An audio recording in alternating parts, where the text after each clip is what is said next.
And let's have, of course, this particular conversation. Now I do understand we've got Lance Schultz, who is the CEO of the Pan-South African Language Board, and the sign language interpreter, Jonathan Kebe, who are joining us live now. Thank you so much to you both. Lance, I'm going to start with you, your reaction on this one. Firstly, a very good evening to you and your viewers, and certainly a very exciting day, I think, for not only those that are deaf or hard of hearing, but for South Africa in its entirety. The day, I think, was marked with the signing ceremony, as you are now aware of. And the important thing that signals is not only that we now need to embody all of the principles of the legal framework, but we also need to move towards ensuring that both the public and the private sector get to a state of readiness, and that we grow this in terms of not only the work that's being done in the universities and in the schools, but that we allow socioeconomic opportunities also to manifest itself through this for people that have been impoverished and marginalized for very many years. So we are extremely excited about this development today. And for you, Jonathan? Well, for me, honestly, it's a beautiful day, because the reason being, I myself have deaf parents. My mom and dad are both deaf. So having sign language be recognized as an official language in the country has to be a blessing for everyone. And also, like, we'll be opening so many doors for the family and also for the deaf community and for everyone that is hard of hearing, and also the deaf community. So it's such a proud moment, and it's a beautiful day to be celebrated. And yeah, it's exciting indeed. And I suppose, Jonathan, one of the things that it also does is that it deals with the discrimination element and, aspect of it, and also eradicate unfair behavior even to people who are either hard of hearing or are deaf. Yes, it does. Because as Lance also mentioned, for many years, deaf people have been overlooked, and they've been seen as the minority and marginalized individuals. So now that they have an opportunity and they actually are recognized in the Constitution, so their signs, their hands, their signs will now be heard and seen. So it's such a beautiful such a beautiful moment for them to actually be able to have access to all of this. And yeah, so. And Lance, one of the things, of course, that, one also thinks about is just how special the language is for us in South Africa, because it is our own. It's got very special dialect. Let's talk about this. Yes, indeed. So I think one has to have an appreciation that we've got varied dialects of the language in South Africa. So somebody that moves from one province to the next is not necessarily going to use the right signing. As a result, we have embarked on a program called the South African Sign Language Standardization. It's really a consortium of research that would be undertaken. We've got people like the Sign Language Educational Development, the National Institute for the Deaf, and we've already got the conversation going. So we're very happy about the work, and it's really going to look at both the lexical as well as the grammatical standardization that must take place, so that we make sure that the next workshop that's also going to be convened in the next or rather in the last quarter of this financial year, we will include all of the stakeholders. It will include teachers, principals, interpreters, sign language academics, so that we can ensure we work towards the efforts of harmonizing this, so that everyone can have the same appreciation and the standardization is effected in our country.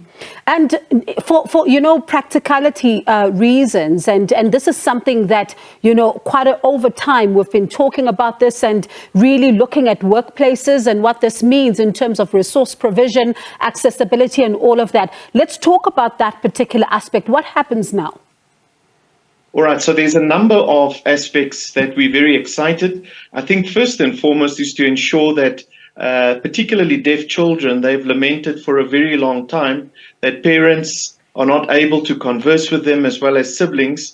So we're going to be looking at bringing in a number of courses, both introductory as well as more advanced, so that we ensure that communication channels are effectively opened up. And as we will have an appreciation, communication is fundamental for the cognitive development of our children, and also to ensure that society as a whole can develop.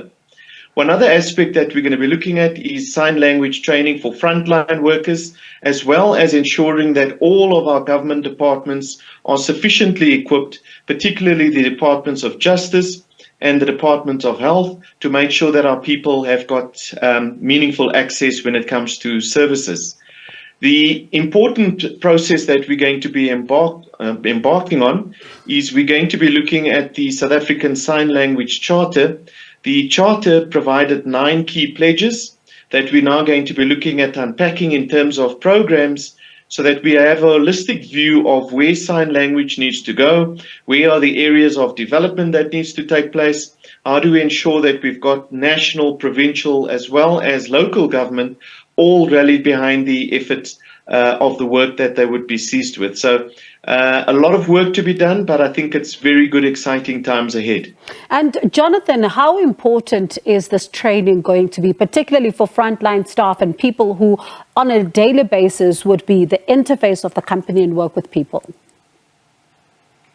Well, it's actually a very key element of the training, because a lot of deaf people, when they do go to hospitals or any public service, even private services, you find that they have, most of the time, the staff members that work there, when they see a person who's deaf, the first thing that they think about is trying to run away or trying to hide or trying to basically do something that will make the deaf person feel as if they're not welcome.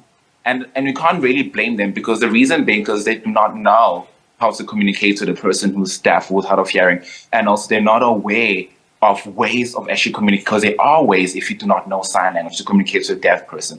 So having them be trained and be trained to become more aware and also learn sign language is something that will elevate the whole service delivery part of the country, and also be able to open the way and pave the way for deaf people to start feeling more integrated and feel more welcome into society, and also help the frontline staff to also feel that they are really of service and of help to the people that walk through their front doors and come to their front desks as well too.